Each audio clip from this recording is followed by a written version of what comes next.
été 2000. Il y a un son qu'on entend absolument partout. Sur les radios, dans les boîtes, sur les plages, et même dans toutes les voitures. Un riff de guitare, lent, hypnotique, et une voix douce, presque fragile.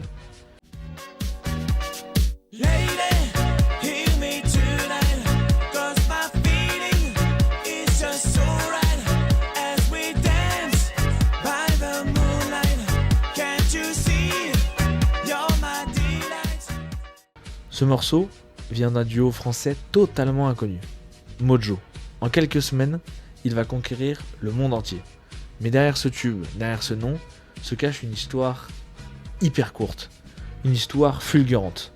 Un seul album, 9 morceaux, et puis plus rien.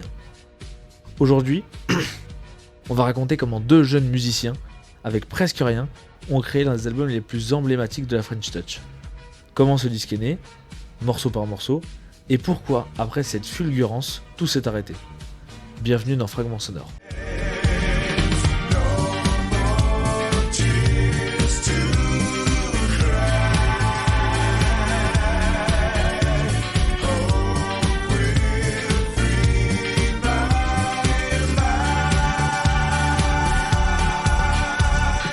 Avec Mojo, il faut comprendre le décor.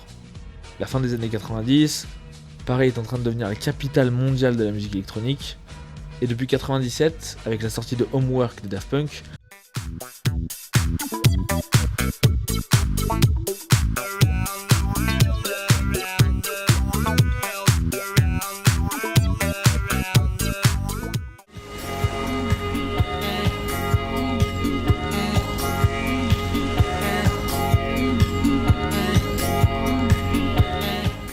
la France a inventé une nouvelle couleur sonore, la French Touch. Un mélange de samples disco, de boucles hypnotiques et d'une esthétique à la fois brute et élégante. Cassius, Motorbass, Étienne de Crécy, Stardust, les clubs parisiens sont en ébullition. On entre dans une ère où la musique électronique sort de cave pour se retrouver en haut des charts. En 98, Music Sound Better With You de Stardust crée une onde de choc.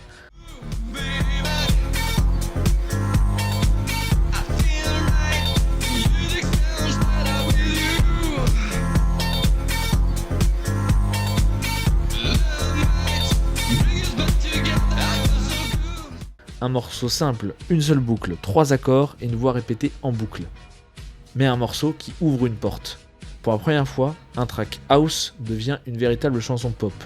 C'est dans ce contexte que 2 jeunes parisiens vont se rencontrer. Romain Tranchard est un musicien autodidacte. Il a grandi en Afrique, baigné dans la funk et les musiques dansantes. À son retour en France, il découvre la house et tombe amoureux de cette musique qui transforme des morceaux anciens en quelque chose de neuf. Il apprend à produire seul, passe des nuits à découper des vinyles et à assembler des boucles sur son ordinateur.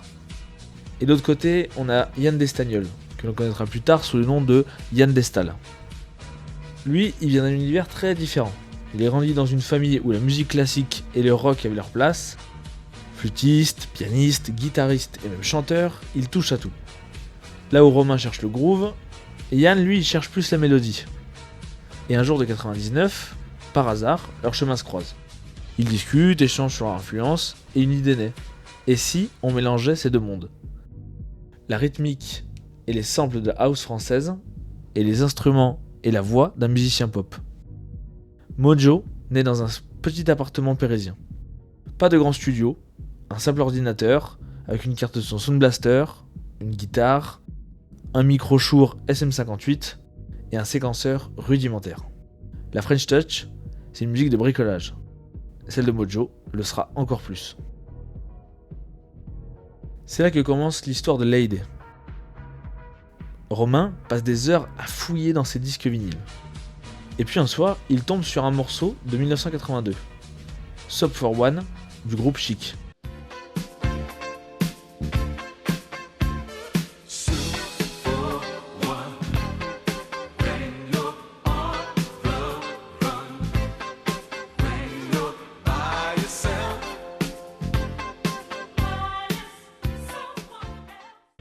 Il entend une ligne de guitare funky, il la ralentit et là, quelque chose se passe.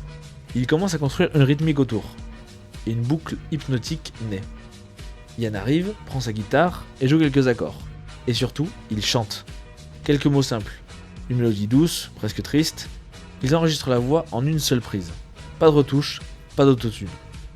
Le résultat, une chanson qui n'est ni totalement house, ni totalement pop. Un objet complètement hybride. À la sortie, le T2000, tout explose. Lady devient un tube immédiat, numéro 1 en Angleterre, en Australie et dans toute l'Europe. Neil Rogers, membre fondateur de Chic, écoute le morceau et valide le sample avec enthousiasme. Le clip, tourné comme un road trip à l'épaule, ajoute encore à l'aura de liberté du morceau. Après ce succès, la maison de disques leur donne carte blanche pour un album entier. Ils vont enregistrer 12 morceaux. 12 morceaux complètement différents. Donc il y a Lady.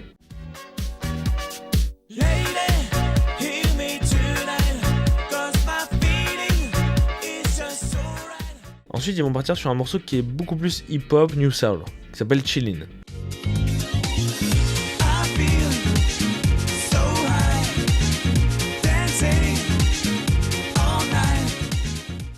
Chillin', en fait, c'est un sample du titre Le Fric par le groupe Chic, encore une fois.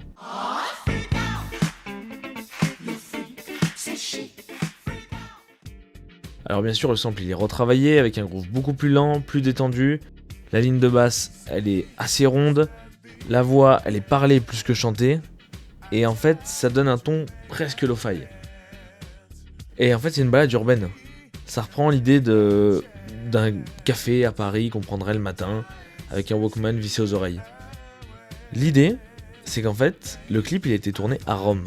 Et Romain Tranchard, en fait, il raconte que le morceau, c'était d'abord une démo instrumentale, jusqu'à ce que Yann, il décide de poser un freestyle improvisé en une seule prise. Après Chillin', on part sur un morceau qui est souvent oublié en fait de cet album, mais qui est un pur bijou. C'est Too Good To Be True. Yeah, you want a drink or something? Or? Yeah, I'd love one. Okay, Sounds cool. good.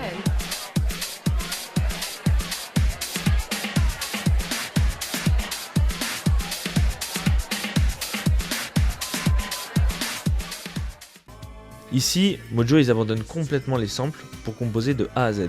Et ça s'entend. Une batterie disco, une basse rebondissante, petite anecdote, le titre devait s'appeler à l'origine Sunshine. Mais ils ont changé après avoir reçu une lettre d'un fan leur disant « Your music is too good to be true ».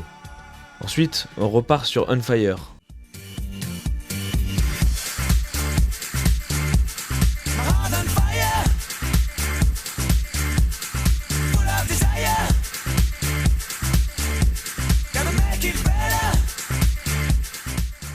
Un morceau qui amène le retour à la chaleur.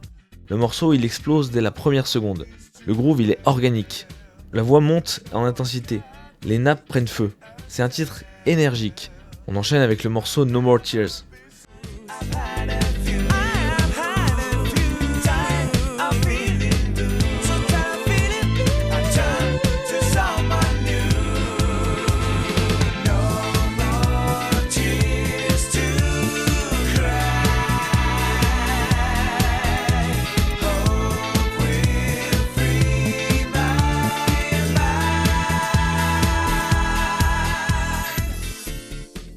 Ce morceau nous rappelle une ambiance bien connue, celle de Kool and the Gang. On y retrouve une basse hyper puissante qui martèle tout le long du morceau et qui est subtilement saturée. Le beat électro, il est carré, dansant, sans fioriture, parfait pour le dance floor. Quant au clavier, ils ajoutent des nappes oscillantes qui filent une tension mélodique minimaliste. Donc on parle d'un morceau qui est structuré et groovy du début à la fin. Quant aux paroles, elles abordent le renouveau, le réveil, comment réussir à passer le cap après une rupture douloureuse et comment réussir à se relever dans un moment qui peut paraître très compliqué. C'est un morceau plein de joie, de bonne humeur et c'est un morceau qui est parfait pour les clubs de l'époque. Ensuite vient Peace of Mind.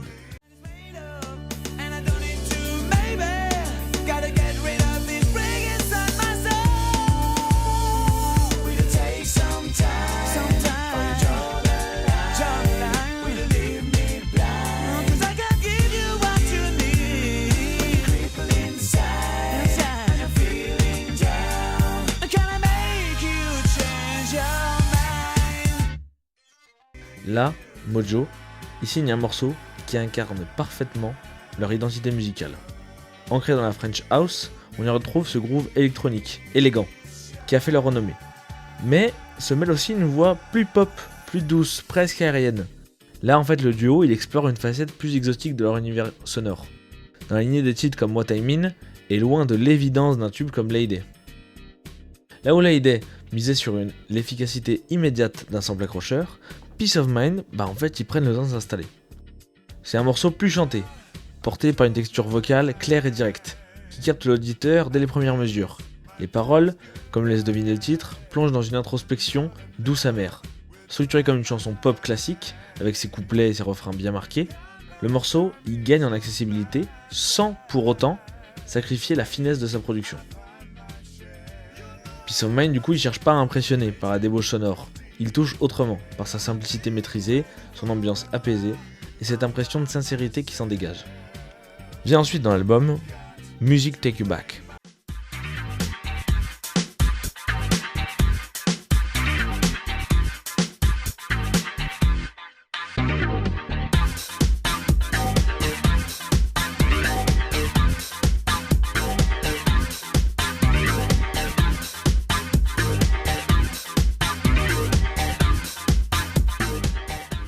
On retrouve ici l'idée de la musique, un retour, un souvenir. Le titre, c'est une ode aux années 70. Les claviers, ils rappellent Stevie Wonder, les chœurs, ils sont très soul, presque gospel. Mojo, ici, il rend hommage à l'enfance musicale. Ensuite, vient Roller Coaster.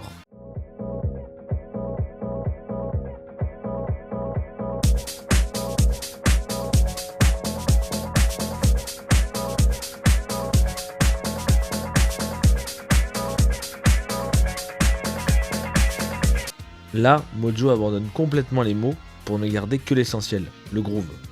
Ici, pas de voix, pas de refrain accrocheur, juste une montée instrumentale hypnotique qui porte bien son nom. Le morceau il commence doucement, presque timidement. Une boucle funky, filtrée, on dirait qu'elle survient d'un vieux vinyle oublié. Mais très vite, la rythmique, elle s'étoffe. La basse apparaît, puis les claviers, tout se construit en tension progressive, comme une montée dans les montagnes russes. Ce qui frappe, c'est la maîtrise du sampling. On sent tout de suite l'influence disco et house française. Mais avec une patte plus brute, plus rêche. Les filtres, ils passent en balayage. Les couches, elles s'empilent, puis elles s'effacent, comme des vagues sonores. Mojo, il prouve ici qu'ils savent raconter une histoire sans aucune voix. Enfin, on va avoir Hack.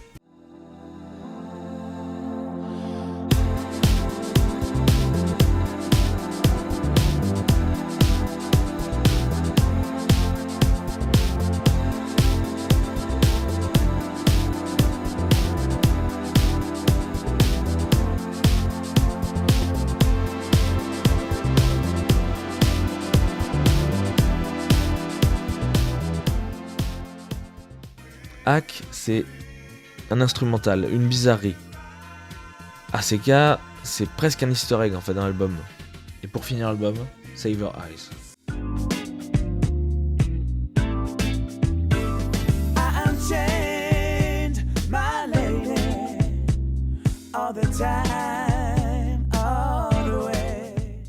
Là, le tempo il est ralenti. Et un groove posé et apaisé s'installe. Tandis que l'album s'achève sur une tonalité introspective qui tranche avec l'euphorie dance du tube Lady.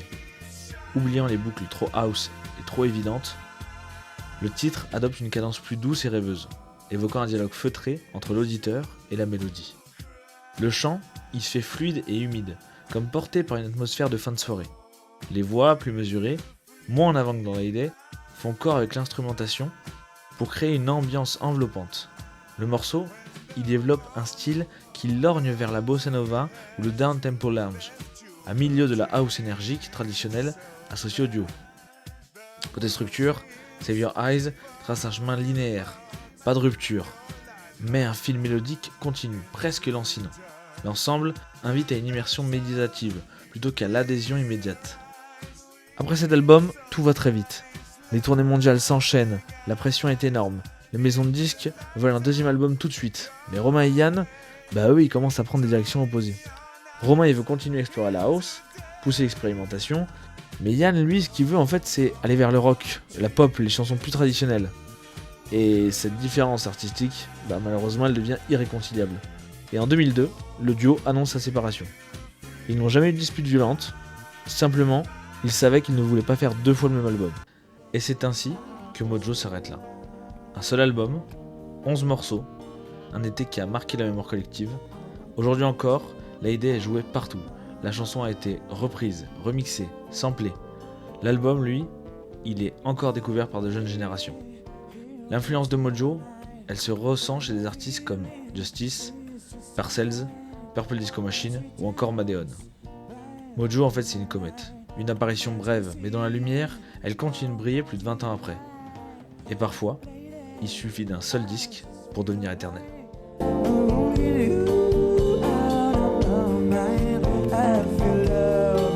For the first time